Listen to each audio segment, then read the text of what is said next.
Madame, Monsieur, bonsoir. La conférence des Nations Unies sur le climat, la COP26, s'est ouverte lundi à Glasgow, en Écosse. Et à cette occasion, Sa Majesté le roi Mohamed VI a adressé un discours aux participants dont la lecture a été donnée par le chef du gouvernement Aziz Akhannouch. Le souverain a rappelé le dommage climatique infligé à l'Afrique, les faibles financements et l'appui technologique insuffisant qui lui sont dévolus, rappelant dans la foulée aussi les efforts du Maroc dans la lutte contre les effets dévastateurs du changement climatique en matière d'adaptation, soit-elle de l'agriculture, de la sécurité, de la stabilité ou encore de l'accès à une énergie durable, concluant, je cite, que la communauté internationale doit cesser de tergiverser et s'attacher plutôt à progresser vers la mise en œuvre de solutions concrètes selon un calendrier bien défini. Fin de citation. Car en effet, lors de la COP21 à Paris, les pays riches s'étaient engagés à verser 100 milliards de dollars par an aux pays les plus pauvres. 11 ans plus tard, le compte n'y est pas et les États du Sud agitent déjà le spectre d'un blocage. Pour parler de ces sujets ce soir et d'autres également, j'ai le plaisir d'accueillir Saïd Chakri, expert en environnement, Saïd Qarrouk, professeur en climatologie, et Hassan Chouaouta, président de l'Association marocaine des experts en gestion des déchets et en environnement, l'AMEDE. Bienvenue à vous, messieurs. Merci d'être avec nous dans Question d'actu sur Média TV. Alors peut-être commencerons-nous par un peu de pédagogie. Qu'est-ce qu'une COP, Saïd Chakri ou Saïd Qarrouk d'ailleurs, qu'est-ce qu'une COP et à quoi faut-il s'attendre de la COP 26? Alors si je me permets de prendre la parole, bien sûr. Je m'excuse auprès de mon collègue et ami Chakri. La COP, c'est l'une des organes des Nations Unies pour le suivi et l'application de la Convention cadre des Nations Unies sur les changements climatiques. Et donc, à partir de 1995, ces COP ont pris leur départ. Et la COP de 97 a connu la naissance du protocole de Kyoto. Et la COP 7 a eu lieu à Marrakech par l'occasion, il faut le rappeler. C'était en 2007. Et la COP 22, après celle de Paris, de l'accord de Paris, a eu lieu à Marrakech. Et des engagements très intéressants, très courageux vis-à-vis du Maroc, mais aussi vis-à-vis de la communauté internationale qui s'est engagée à intégrer l'accord de Paris. Aujourd'hui, on est dans une situation un peu spéciale parce que la pandémie coronavirus a un peu chamboulé ce calendrier et aussi a mis pendant au moins 2 ans la question climatique en second rang, si vous voulez. Aujourd'hui, les grands défis de cette COP à Glasgow, c'est de remettre, si vous voulez, le train sur les rails après que l'humanité s'est préoccupée de la pandémie. Et ce n'est pas une chose qui est facile parce que pendant ces 2 ans, il y a eu des répits, il y a eu des avancées, mais il y a eu aussi d'autres crises dues à la pandémie. Et donc aujourd'hui, il faut rappeler les engagements, il faut rappeler en même temps que, comme vous venez de le dire, madame, tout à l'heure, que la communauté internationale s'est engagée sans faire grand-chose. Et justement, le discours royal rappelle ces engagements, en commençant par l'engagement du pays, du Maroc, et après un rappel à la communauté internationale pour assumer ces engagements, soit sur le côté de la baisse des gaz à effet de serre d'un côté, du développement durable de l'autre, mais aussi d'engagement des pays les plus développés vers les pays démunis et qui sont les grandes victimes de ce réchauffement climatique. Voilà. Merci Saïd Kharouk. Alors, je vais peut-être poser la même question, mais la reformuler pour Saïd Chkri finalement. Alors, comme je le disais, il y a eu une promesse de 100 milliards de dollars annuellement, mais l'aide réelle établie selon l'ONG Oxfam s'établirait autour ou entre 16 et 19 milliards d'euros par an aujourd'hui. Est-ce que vous pensez que cela peut constituer un motif de perte de confiance de la part des pays du Sud ? Bonjour, ou plutôt bonsoir. Merci pour l'invitation et une grande salutation à mes amis, c'est Saïd et c'est Hassan, et aussi aux téléspectateurs qui nous suivent à travers cette émission. Moi, je rappelle une petite chose très importante, c'est qu'effectivement, la COP ou la conférence des partis, c'est une sorte d'assemblée générale pour les partis qui ont signé cette convention des Nations Unies, une convention cadre de 1992. Effectivement, vous avez parlé de ces fameux 100 milliards de dollars. Alors, sachez que depuis 2009, lors de la COP de Copenhague, et lorsqu'il y avait un accord un peu politique, et lorsque les grands décideurs de ces questions de changement climatique ont mis sur la table ces 100 milliards de dollars, mais c'était chaque année à partir de 2020. Et malheureusement, jusqu'à présent, on n'est même pas arrivé à ces 16 milliards de dollars. Si on regarde un peu ce qui est sur le Fonds vert climat ou les autres fonds, on n'arrive même pas à 10 milliards de dollars au total, c'est pas par an, au total. Parce qu'il faut être un peu transparent dans ce chiffre-là, car si on regarde un peu ces financements climatiques, ils ont plusieurs, si vous voulez, modèles de financement, notamment si on regarde un peu les dons, si on regarde un peu les engagements réels des pays riches envers les pays pauvres. On est loin de, si vous voulez, de ce respect de cet engagement vis-à-vis des pays riches. Et ce qui donne actuellement, tous les rapports les ont mentionnés, si vous regardez un peu les rapports des GIEC, si vous regardez un peu les rapports du programme des Nations Unies pour l'environnement, qui sont publiés dernièrement, c'est-à-dire ce ne sont pas des anciens rapports, mais rapports tout récents, ils montrent qu'il y a vraiment un gap énorme entre tout ce que devrait être fait et ce qui se fait actuellement, d'où nécessité d'une urgence. Donc on peut dire qu'il y a une urgence climatique, comme s'il y avait une urgence sanitaire vis-à-vis de Covid-19, il faut une urgence climatique. Oui, mais alors, Saïd Kharouk, j'en conviens, bien sûr, il y a urgence, cela a été rappelé un peu dans les discours des chefs d'État lors de l'ouverture de cette COP26 à Glasgow, rappelé également dans le discours de Sa Majesté le roi Mohammed VI.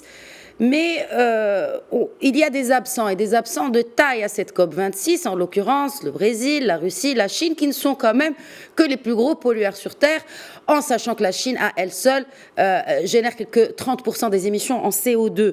Alors comment réussir justement ? Comment réussir sans Pékin et Moscou ?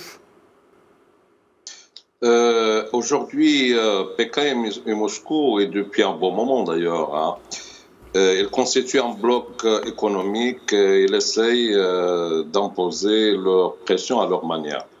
Alors aujourd'hui, moi je ne suis pas capable de répondre en détail sur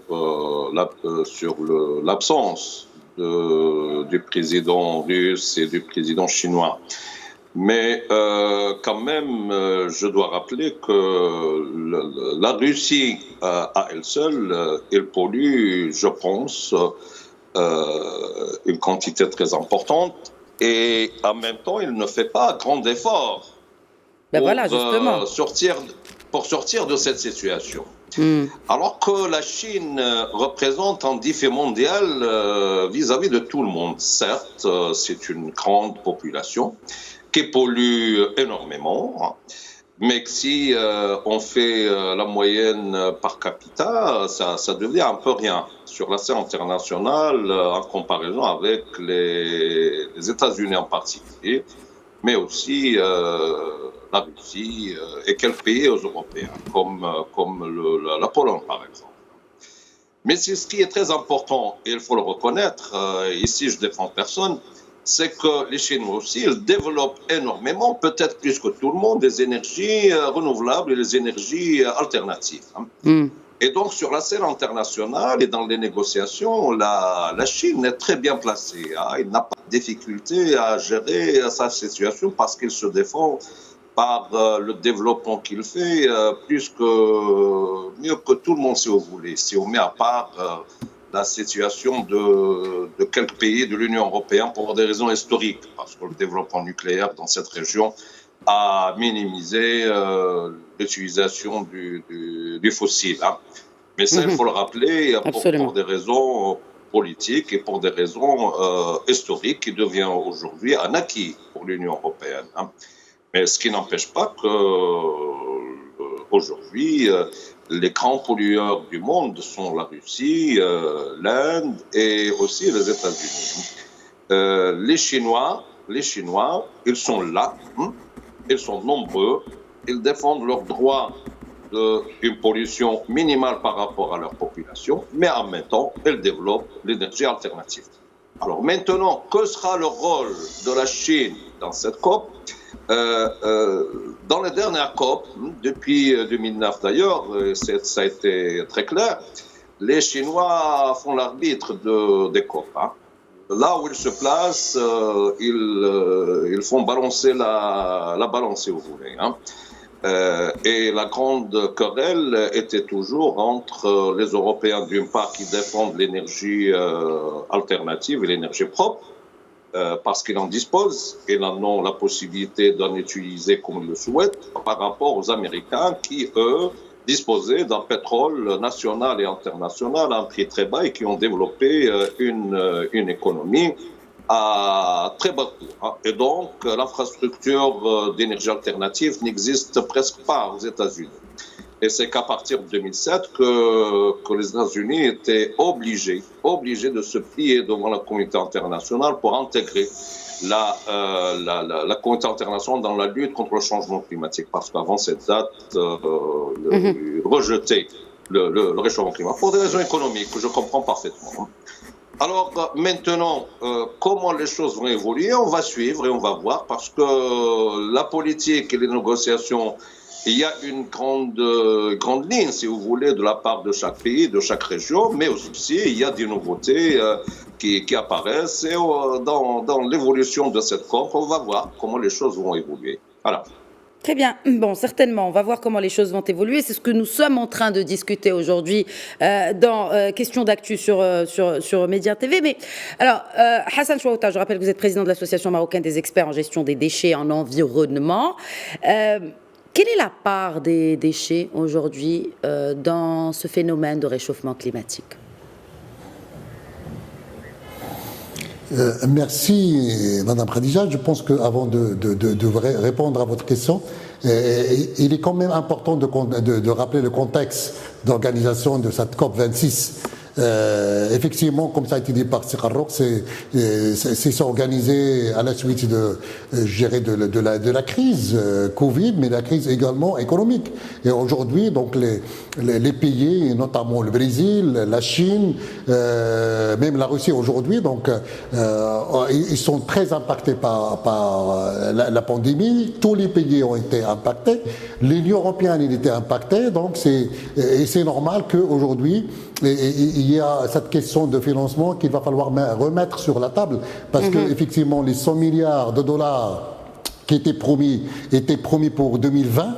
Alors, à fin 2021, plutôt, on est en 2021 et aujourd'hui, donc on parle de 16 milliards. Donc, même à ce niveau, il n'y a pas de transparence, parce que les Nations Unies, ils ont déclaré qu'ils ont des promesses pour 79 milliards, et même cette manne d'argent, même les 100 milliards de dirhams, n'est pas suffisant pour pouvoir essayer, apporter soutien, comme ça a été rappelé par Sa Majesté, apporter soutien technique, méthodologique, mais également financement. Et même sur les 79 milliards, il y a une partie qui se forme de dette. Et je vois mal comment les pays, notamment africains, vont s'endetter, encore une fois, pour pouvoir financer des actions de lutte contre les effets de changement climatique. Sachant que je prends rien que le Maroc.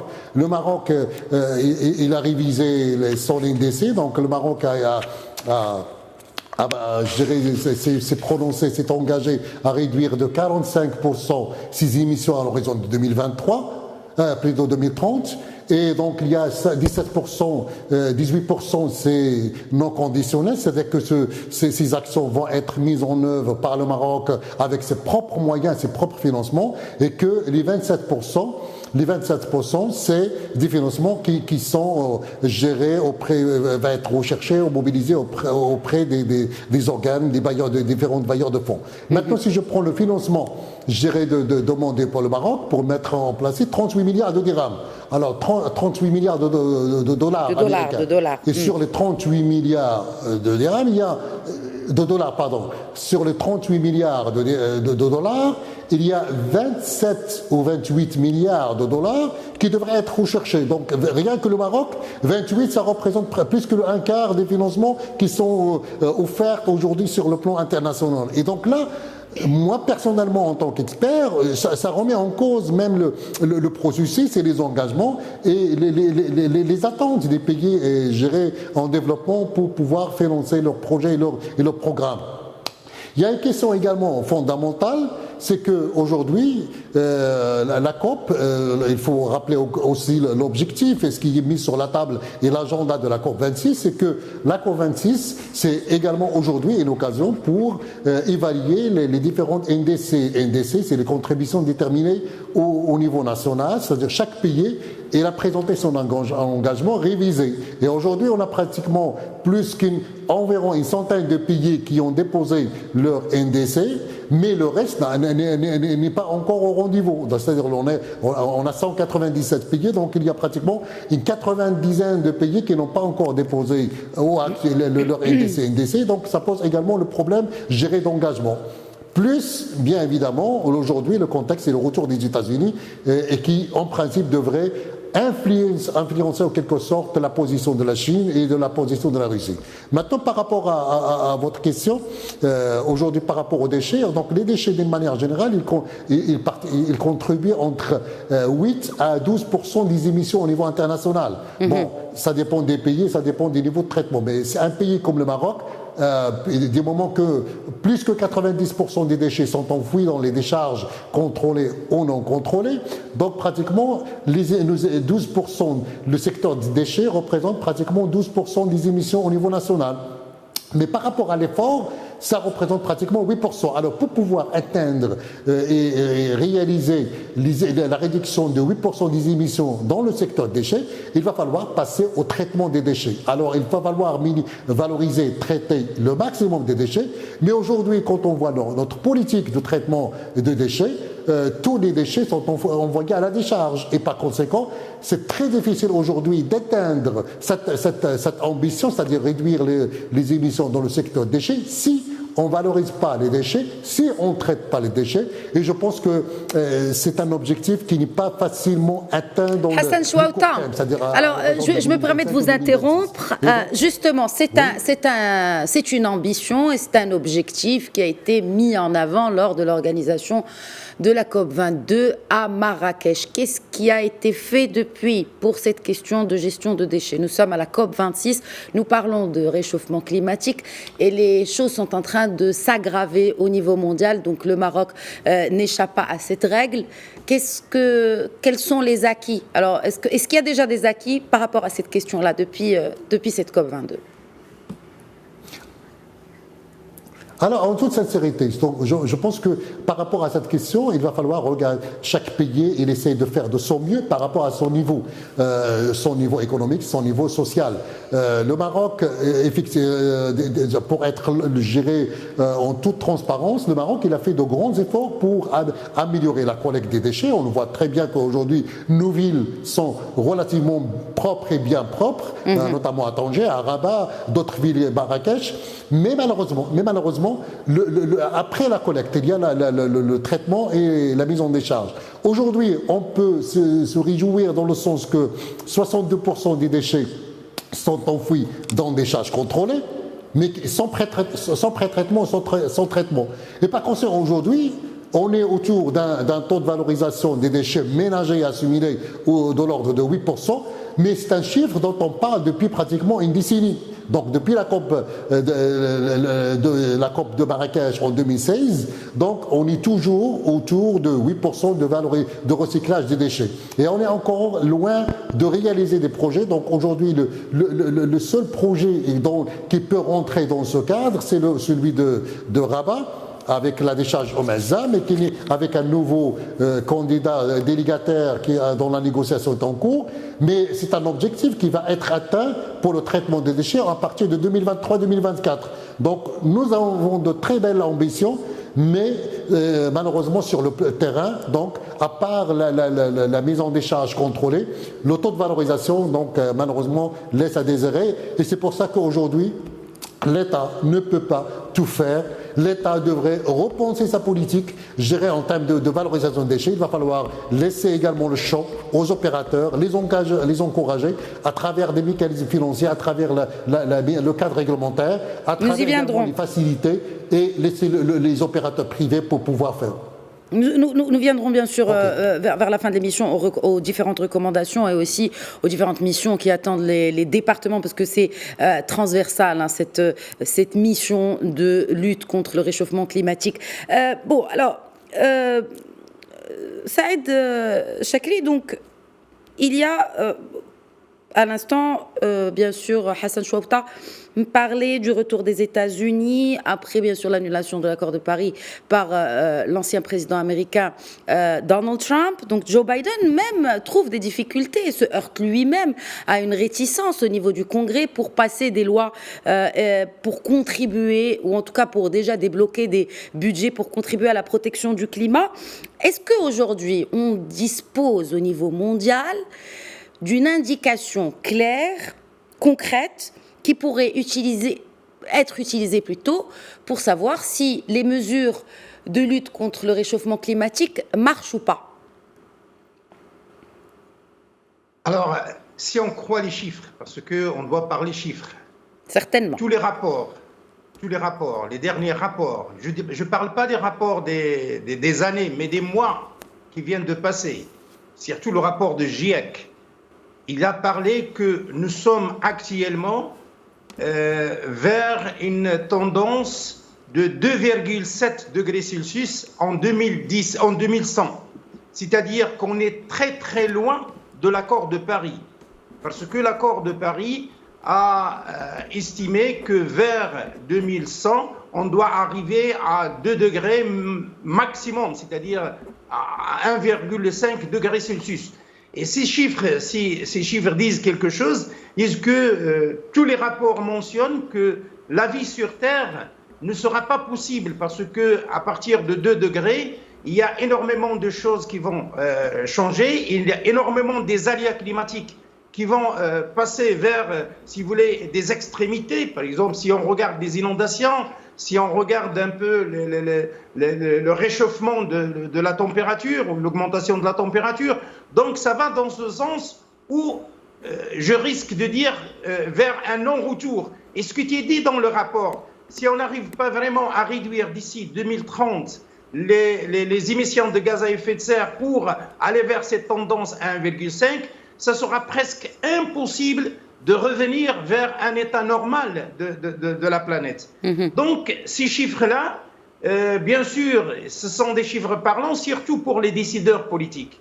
Moi, je dis toujours, cette question climatique, c'est vrai, c'est une question de climat, de l'environnement, mais derrière ces questions climatiques, il y a toujours des enjeux politiques, il y a toujours des enjeux économiques, mais il y a même des enjeux qui sont légaux. Si on prend par exemple des droits, si on prend par exemple la question de l'Afrique, actuellement, le chiffre dit que 5% de ces émissions sont émises par l'Afrique.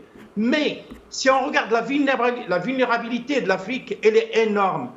Donc, et le besoin, si vous voulez, en financement, le besoin en adaptation, parce que généralement, c'est le parent pauvre de ces négociations si on parle de l'adaptation, parce qu'on doit s'adapter pour vivre.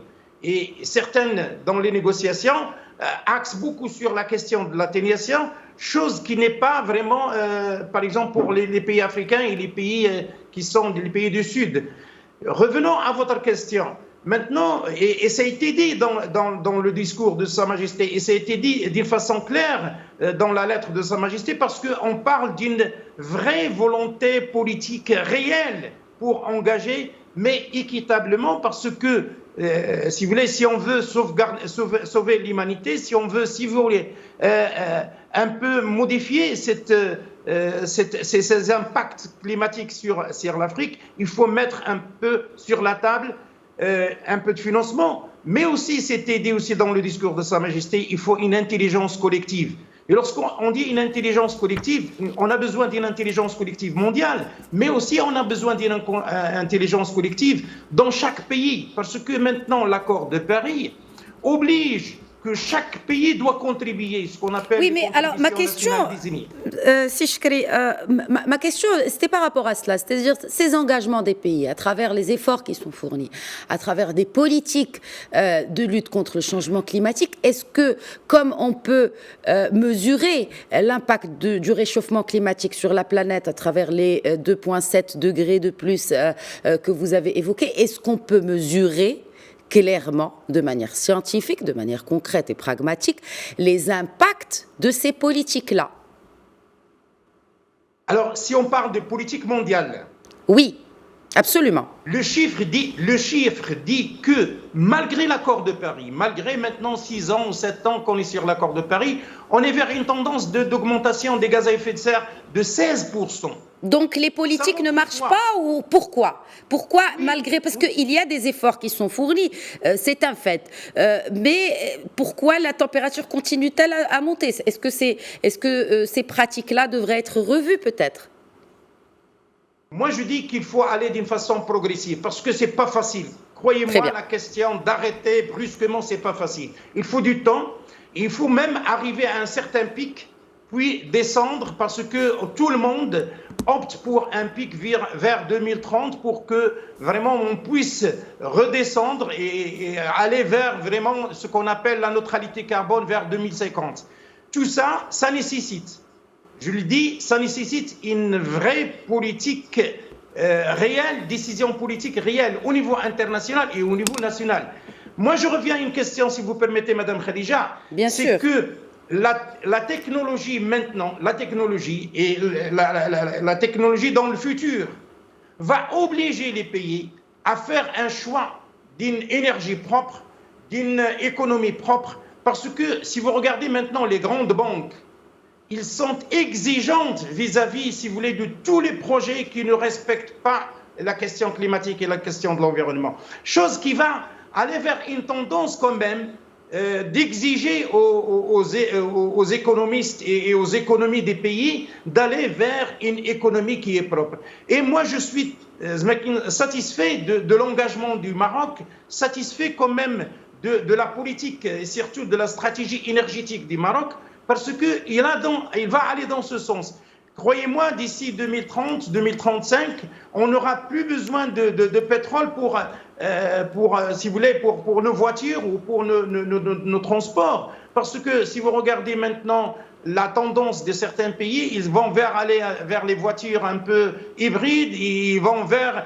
Même le charbon ne sera plus utilisé en 2035, donc ils vont vers même le pétrole ne sera plus utilisé. Donc il va y avoir un bouleversement des technologies et les pays qui ont choisi d'aller vers, si vous voulez, cette stratégie propre, ils auront sa place, ils auront leur place. Par contre, les pays qui gardent toujours cet esprit que le modèle, si vous voulez, de développement ne va pas changer, ils vont rester toujours dans le même, si vous voulez, la même situation. Et ça, ce que doit prendre en considération certains pays, c'est qu'ils doivent aller dans une direction ou une tendance mondiale qui va vers tout ce qui est propre, tout ce qui est vraiment décarboniser un peu leur modèle de développement. Et nous sommes dans cet esprit. Et si vous regardez un peu même le discours de Sa Majesté, il a parlé de nouveaux modèles de développement. Et il a parlé de développement durable, il a parlé un peu des engagements du Maroc. Ça nous rassure un petit peu, mais ça nous oblige de mobiliser de plus. Vous avez parlé tout de suite avec Si Hassan sur la question des déchets. Question des déchets, c'était une thématique parmi d'autres sur lesquels le Maroc doit travailler. Surtout le transport, on doit aller vers un transport propre. Surtout maintenant, si vous voulez, la production de l'électricité. Nous sommes vers un peu 52% de capacité de production vers 2030, mais il faut aller quand même dans la décentralisation de l'énergie renouvelable. Pas rester seulement dans le cadre d'une énergie centralisée, énergie propre centralisée. Il faut aller vers aussi une énergie. Alors comment Très bien, c'est une très bonne, c'est un très bon point que vous venez de soulever là, et c'est une question qui se pose depuis un moment. Déjà, comment décentraliser les énergies renouvelables au Maroc? C'est très simple. Il faut regarder les expériences ailleurs. Maintenant, si on regarde certaines expériences juste à côté de nous, surtout dans les pays du Nord, on peut arriver à une autoproduction d'énergie, une consommation, et si on a un excès, on peut le vendre et on peut l'injecter dans le réseau. Ça, c'est une possibilité. Il faut encourager si vous voulez, les citoyens et les citoyennes à produire leur énergie renouvelable. Il faut même faire des incitations. C'est facile parce qu'on peut vraiment développer beaucoup d'investissements individuels, des investissements personnels seulement si on encourage le citoyen à produire son énergie, et ça ne peut se faire qu'avec un changement de loi. Parce que maintenant, la juridique, loi absolument. oblige. Est-ce que bon, alors, je vais peut-être rester avec vous avant de faire réagir, bien sûr, nos deux autres invités. Aujourd'hui, le cadre juridique est caduc par rapport à cette décarbonation, j'ai envie de dire, de l'économie marocaine, avant qu'on passe de manière plus spécifique à la décarbonation dans l'industrie. Donc, aujourd'hui, d'abord, selon vous, est-ce qu'il faudrait d'abord peut-être penser par mettre en place un cadre juridique adéquat, de même à répondre aux exigences, aux ambitions, ou faut-il commencer par autre chose? Si oui, par quoi? C'est sûr que parfois, tout ce qui est question de loi n'est pas suffisant. Il faut quand même aller vers la sensibilisation, mais une sensibilisation qui est significative. Il faut dire qu'est-ce qu'on va gagner si on fait cette transition énergétique. Absolument. Qu'est-ce qu'on va gagner si on fait l'efficacité énergétique, hein? Parce que lorsqu'on parle de la transition énergétique, on parle d'une production d'énergie propre, mais on parle aussi de l'efficacité énergétique. Qu'est-ce qu'on gagne si vraiment on peut, si on va aller dans, si vous voulez, la citoyenneté ou la production de l'énergie par les citoyens? On va gagner une facture énergétique qui est très lourde pour le Maroc et très lourde même pour les citoyens. Donc, on va gagner énormément de choses. Et vis-à-vis de santé, parce que le climat, généralement, on oublie que les impacts du climat sur la santé humaine, ils sont énormes. Parfois, c'est très difficile de les calculer, mais l'impact, il est énorme sur les citoyens et surtout sur, si vous voulez, la question de financement, la question de vie des citoyens. Donc, je pense que tout est possible. Il faut oser. Moi, je dis, il faut oser. Il faut arrêter de penser à un modèle qui est toujours linéaire, du haut vers le bas. Il faut un peu aller vers un peu les possibilités de donner la parole aux citoyens, de laisser un peu agir le citoyen. Hassan Chouaouta, est-ce qu'il faut consommer moins d'énergie aujourd'hui, consommer mieux l'énergie que l'on consomme déjà? Non, déjà, par rapport à la question qui a été posée par Saïd, pourquoi ça ne marche pas et pourquoi ça n'a pas marché, pourquoi peut-être ne pourra pas marcher? Ça, c'est une question qui est fondamentale et qui est au cœur des débats qui aujourd'hui posés sur la négociation.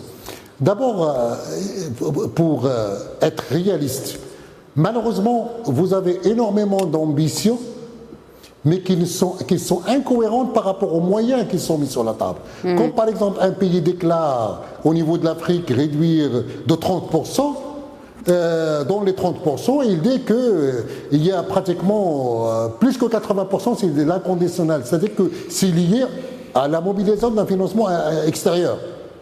Sachant qu'il est peu probable qu'on arrive à mobiliser ces fonds. Et par conséquent, tout ce que nous avons déclaré aujourd'hui au niveau international, à travers les NDC, à travers les contributions nationales déterminées en termes de réduction de déchets, ça reste des chiffres. Mais derrière, il y a tout un travail à faire. Vous m'avez posé la question, est-ce qu'aujourd'hui, on peut réduire la consommation d'énergie? Oui et non. on peut réduire la consommation dans quelques secteurs, mais ce n'est pas valable. Il faut avoir un réalisme, il faut avoir une connaissance gérée pour pouvoir mener ce discours. Par exemple, aujourd'hui, le Maroc, il affiche une politique intéressante et ambitieuse en termes d'énergie renouvelable. Pourquoi? Parce que effectivement nous avons 20%, on va atteindre les 52% avec 20% du solaire parce que nous disposons du solaire. On va disposer de 20% de l'éolien parce que nous avons des régions qui sont bien vantées au niveau national.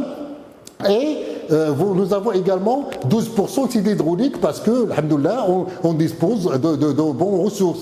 Mais prenez des pays qui ne sont ni vantés, ni ensoleillés, ni qui ne disposent pas de ressources hydriques, c'est très difficile de parler, de gérer, de réduction de la facture énergétique. Nous avons une stratégie ambitieuse également de réduire de 20% la consommation d'énergie comme programme. Mais là aussi, c'est un programme qui est très difficile à atteindre parce qu'aujourd'hui, soyons réalistes. Prenons par exemple, on veut réduire la consommation d'énergie dans le secteur de transport. Alors, saviez-vous que nous avons aujourd'hui 4 millions à peu près de véhicules en termes de parc automobile et nous avons pratiquement 150 000 camions qui transportent les marchandises et plus que pratiquement de 80%, c'est des camions qui ont plus de 15 années. Et donc, est-ce que le Maroc va imposer le renouvellement géré de ce parc? Je dis non, parce que même si vous mettez en place un cadre réglementaire intéressant ou approprié, vous ne voulez pas parce que vous avez besoin de gérer de financement. Et la preuve, c'est que malheureusement, le programme de renouvellement des camions qui ont un certain plus que 20 ans, aujourd'hui, il arrive difficilement à atteindre ses objectifs. Ça, c'est valable pour la logistique. Nous avons une belle stratégie logistique, mais entre 2010 et 2020, le taux de réalisation de stratégie n'a pas dépassé 13%. Donc, entre les ambitions et ce qui est fait sur le terrain, on a un grand écart. Vous parlez également de la régionalisation. Désolé, mais aujourd'hui, on est encore loin de réaliser, de décentraliser ni la production d'électricité, ni quoi que ce soit. Non, alors est-ce que vous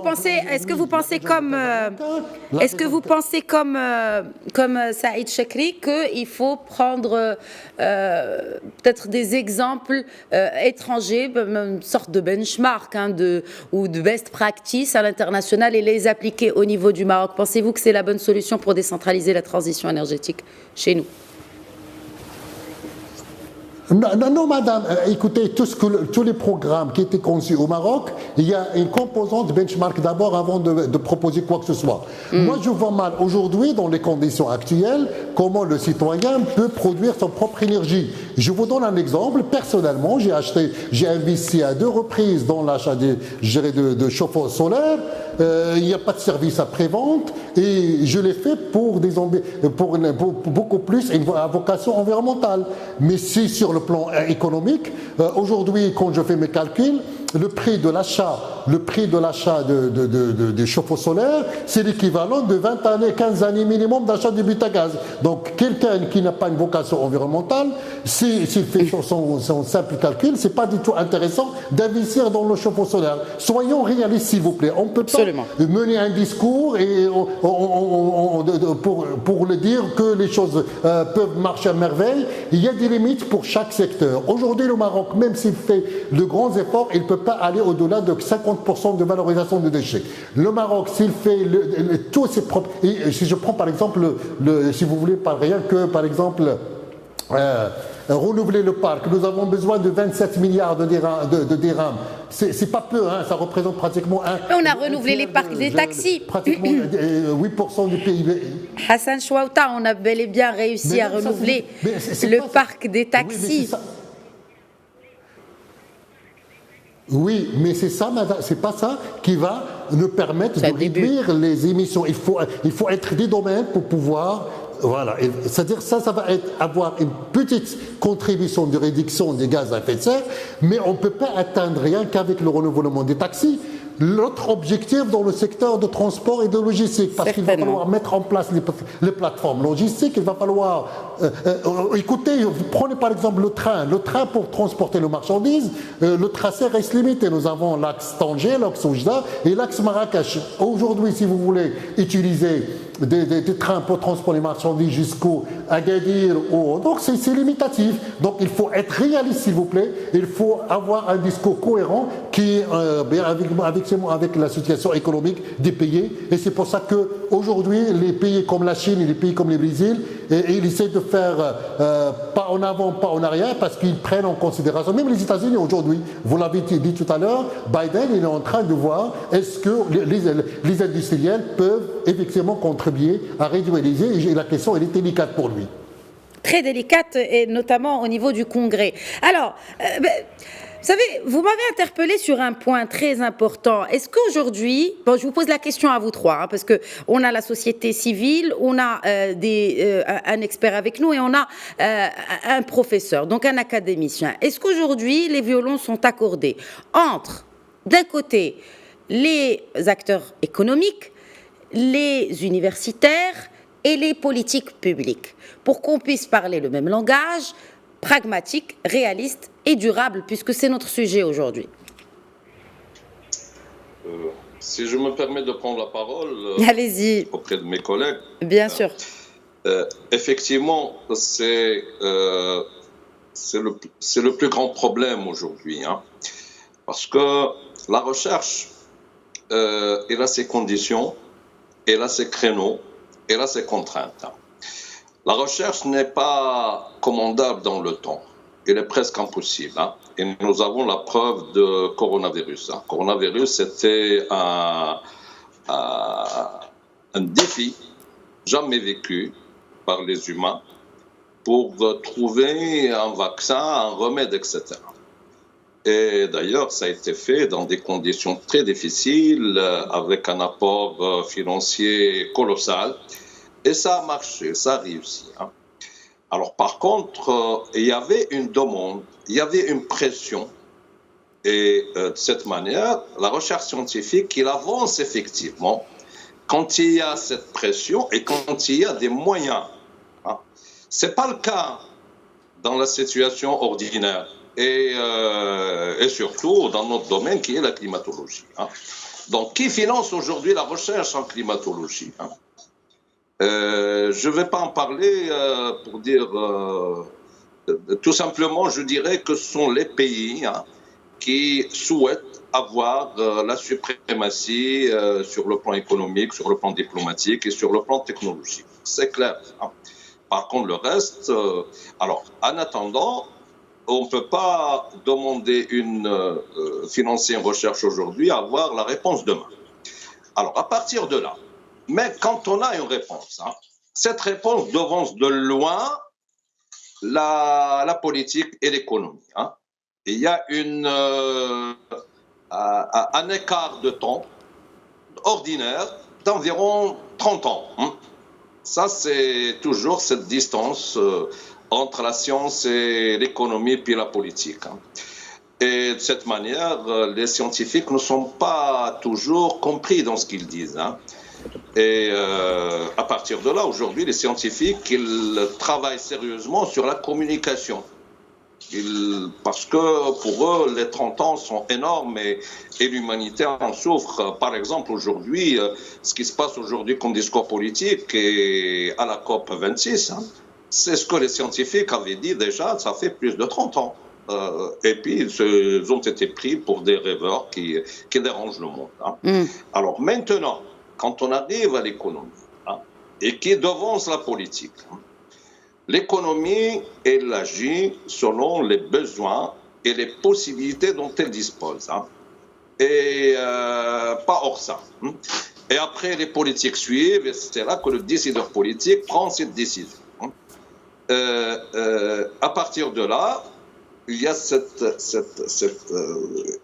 si vous voulez, cette pyramide qu'il faut trouver une solution pour raccourcir les temps.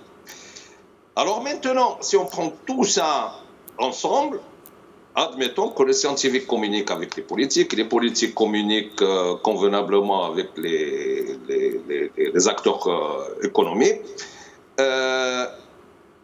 Admettons que ceci est possible maintenant.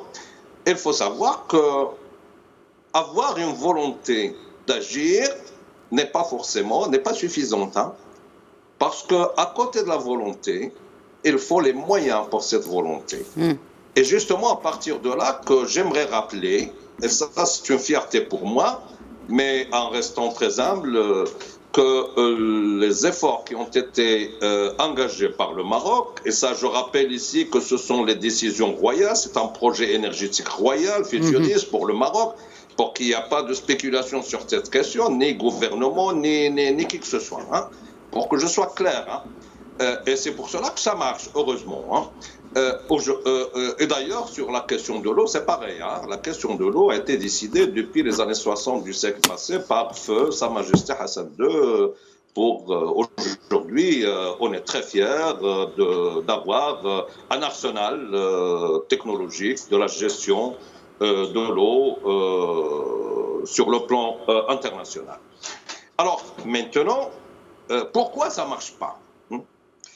Ça ne marche pas ça marche pas cette question pourquoi les gaz à effet de serre continuent d'augmenter, pourquoi la température continue d'augmenter malgré les engagements de presque tout le monde, etc. Parce que tout simplement, je dirais qu'il s'agit de questions énergétiques de laquelle nous dépendons.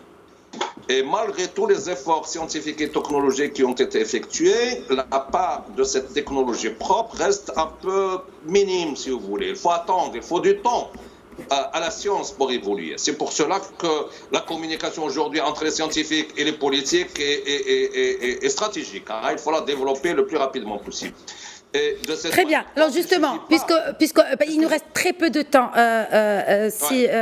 il nous reste très peu de temps, et puisque vous avez parlé de rapprochement entre, bien sûr, les acteurs publics, privés, ou encore les académiciens que vous représentez aujourd'hui, quelle serait aujourd'hui la mission de la nouvelle ministre de la Transition énergétique et du développement durable dans ce sens? Je vous pose la question à vous trois. Je vais commencer peut-être avec vous, Saïd Qarrouq, puisque vous étiez en train justement de finir votre raisonnement, mais finissons justement sur cette question orientée vers ce nouveau gouvernement et ce nouveau département de la transition énergétique et du développement durable.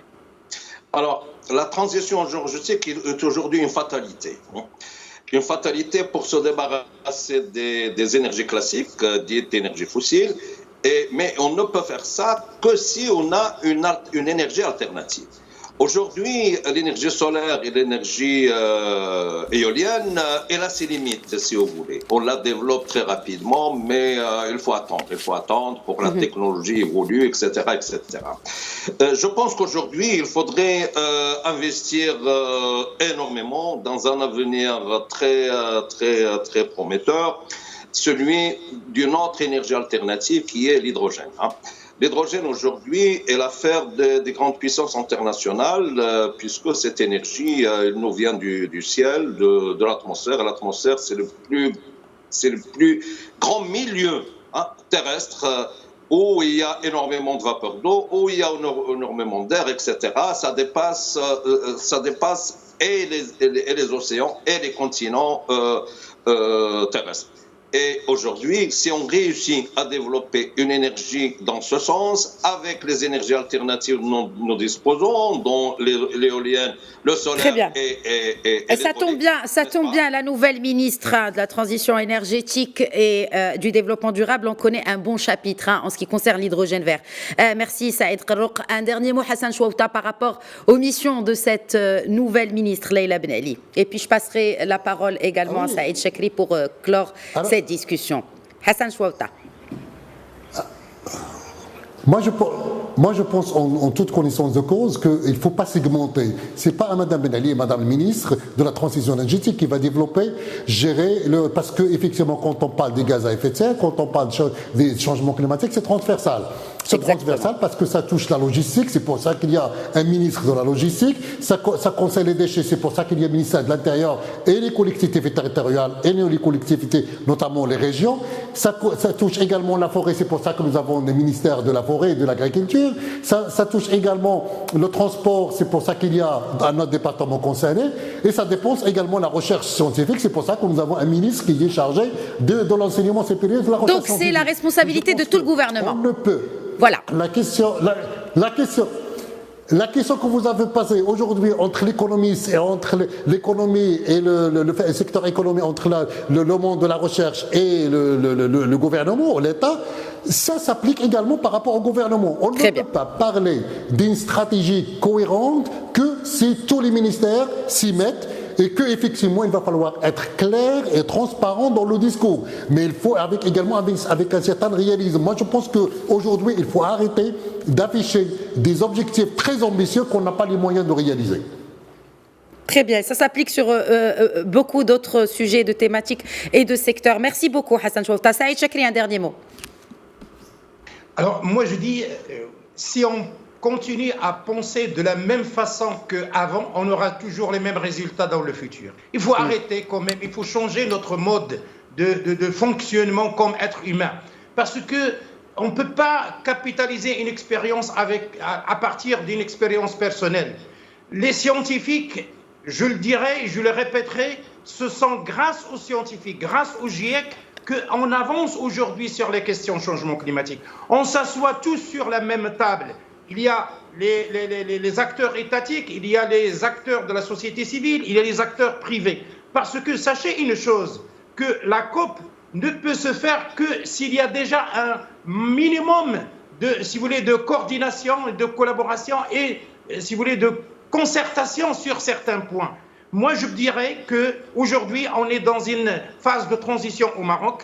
Il faut changer notre mode de fonctionnement. Il faut oser, je dis il faut oser. Il faut que, si vous voulez, ces ministres et si vous voulez, par exemple, vous avez parlé de Madame la ministre, il faut quand même qu'ils sachent que les questions d'énergie ne se trouvent pas dans un secteur, ils se trouvent dans plusieurs secteurs. La question de déchets, il y a de l'énergie. Il faut quand même aller dans la coordination et surtout que le nouveau modèle de développement qui a été mis dernièrement, il a souligné un point très important. Il faut aller dans la coordination entre tous les secteurs et tous les acteurs. Si on arrête, si vous voulez, d'aller chaque secteur par secteur, on peut aller plus loin. Si on arrête de penser de la même façon, peut-être on n'avance pas, parce que quand même, il y a certaines choses qui se font dans ce monde. Il faut adhérer, si vous voulez, à cette dynamique mondiale. Si on Merci, on reste sur la même place.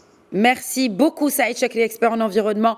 Mes remerciements aussi à Saïd Qarrouk, professeur en climatologie, Hassan Chouafta, président de l'association marocaine des experts en gestion des déchets et en environnement. Merci d'avoir enrichi cette discussion ce soir, cette discussion verte. Merci à vous de nous avoir suivis. C'était Question d'actu. Très bonne soirée.